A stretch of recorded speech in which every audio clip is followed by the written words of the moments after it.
Good evening. This is All India Radio Kohima. I am Kuku with the evening news. The headlines. Supreme Court upholds Centre's 2016 decision to demonetize currency notes of 500 and 1000 rupee denominations. Advisor, Information and Public Relations and Village Guards S. Keoshu Yimkhiung says backdoor appointments should be discouraged. Secretary, Excise, Kevekha Kevin Zehol urges new and prospective voters to take opportunity and participate in electoral process. And Centre says over 1,000 waterways being developed in country to make modern cruise ships sail in Indian rivers. Now the news in detail. The Supreme Court has upheld the Centre's 2016 decision to demonetize currency notes of 500 and 1000 rupee denominations. A 5-judge constitution bench dismissed a batch of petitions challenging the Centre's decision to demonetize 500 and 1000 rupee notes. The 5-judge constitution bench, headed by Justice S.A. Nazir, said the decision, being the executive's economic policy, cannot be reversed. Reading out the majority judgment, Justice B.R. Gavai said Centre's decision-making process cannot be flawed as there was consultation between the Reserve Bank of India and the Union government.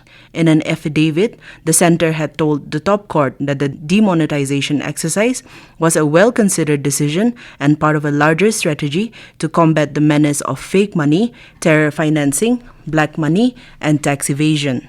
BJP has welcomed the Supreme Court's verdict on demonetization of high-value currency notes, saying that the decision taken in the interest of the country has been upheld. Addressing media in New Delhi, party spokesperson Ravi Shankar Prasad said that the demonetization scheme was implemented with an objective of curbing terror funding and black money. He said it was the biggest blow to terrorism. Prasad termed the verdict as historic, saying India has become the leader of digital payment, which was promoted by the note ban.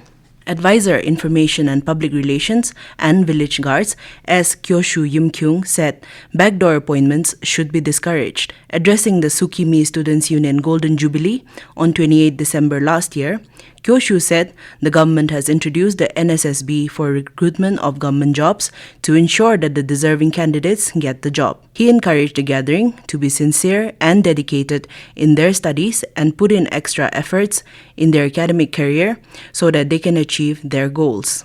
Keoshu also appreciated the government for allocating 2% job reservation for the Sumi of Secure B, which was the long-cherished demand of the community. The advisor further acknowledged the founders and former union officials for rendering their selfless sacrifices, contributing much to the welfare of the student community and bringing the union to this milestone. Secretary, Excise and Electoral Roll Observer for PEC, Kevekha Kevin Zehol, urged new and prospective voters to take the opportunity and participate in the electoral process. In a meeting with the political parties in PEC on 19 December last year, Zehol called on the leaders of political parties in the district to cooperate in maintaining a clean electoral roll and help spread awareness about one's right to vote. Deputy Commissioner and District Electoral Officer Kumar Ramnikant asserted that political parties play a vital role in maintaining a clean electoral roll. He, therefore, reminded the party leaders that those duplicate voters should be deleted and only the eligible voters should be enrolled. Ramnikant further called upon the voters to get their electors' photo identification mark linked with their Aadhaar numbers voluntarily. Zehol later visited the polling stations of Chozuba and Pek village under the 19th Pek Assembly constituency and interacted with the block-level officers and village council members. Government has said that more than 1,000 waterways are being constructed in the country, and its aim is to make modern cruise ships sail in Indian rivers. With substantial development of waterways, India's cruise tourism sector is all set to embark on a grand new journey. Prime Minister Narendra Modi stated this while prime chairing the second meeting of National Ganga Council in Kolkata on Friday via video conferencing. Mr. Modi announced that on 13th of this month, world's longest river cruise will sail from Kashi to reach Dibrugarh via Bangladesh, traveling 2,300 kilometers. During the meeting, the Prime Minister emphasized the importance of Jan Andolan and public participation in the cleanliness of the river. Modi mentioned that our forefathers have given us a precious heritage, and it is our destiny to hand over this heritage to future generations in the same condition and with the same purity. This news is being broadcast from All India Radio Kohima. You can also listen to this news bulletin on News on Air app and YouTube channel AIR News Kohima. Minister of State for Science and Technology, Dr. Jitendra Singh, said a unique hallmark of the Indian Science Congress this year would be Children Science Congress. Stating this in a pre-conference briefing, Singh said this has been organized to provide opportunity to children to use their scientific temperament and knowledge and to realize their creativity through scientific experiment. He also pointed to a new event being added to this year's Science Congress is the Tribal Science Congress, which will seek to showcase the empowerment of tribal women and also provide a platform for display of indigenous accent knowledge system and practice. The plenary sessions, the minister informed, will feature Nobel laureates, leading Indian and foreign researchers, experts, and technocrats from a wide variety of fields. The minister also referred to a special attraction of the event, the Mega Expo, Pride of India, which will display the strengths and achievements of government, corporate, public sector undertakings, academic institutes, innovators, and entrepreneurs from all across the country. Prominent developments, major achievements, and the significant contributions, largely of Indian science and technology, to the society will be showcased in the exhibition. National Human Rights Commission has issued notices to Delhi Chief Secretary and the Director General of Prisons over the reported sexual assault of a prisoner by fellow inmates in the Tihar jail. Taking suo moto cognizance of media reports, the Commission has called for a detailed report within 4 weeks.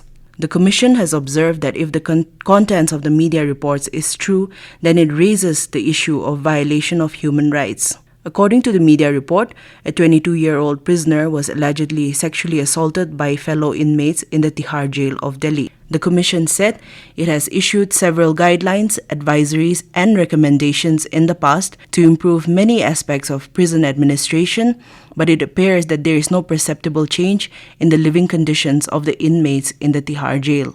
Center has asked the Civil Aviation Ministry for operationalization of the Air Suvidha portal for passengers coming from China, Singapore, Hong Kong, Republic of Korea, Thailand, and Japan to allow them to submit negative RT-PCR test reports and self-declaration form on this portal. RT-PCR test is mandatory for passengers coming from China, Hong Kong, Japan, South Korea, Singapore, and Thailand. The passengers have to upload their reports on the Air Suvidha portal before their travel. The test should have been conducted within 72 hours prior to undertaking the journey. This requirement is in addition to the random 2% test of all international passengers on all incoming international flights on their arrival to India. To end the news, here are the headlines once again. Supreme Court upholds Centre's 2016 decision to demonetize currency notes of 500 and 1,000 rupee denominations. Advisor, Information and Public Relations and Village Guards, S. Keoshu Yimkhiung, says backdoor appointments should be discouraged. Secretary Excise, Kevekha Kevin Zehol, urges new and prospective voters to take opportunity and participate in electoral process. And Centre says over 1,000 waterways being developed in the country to make modern cruise ships sail in Indian rivers. This is all we have in this evening news bulletin. Good night.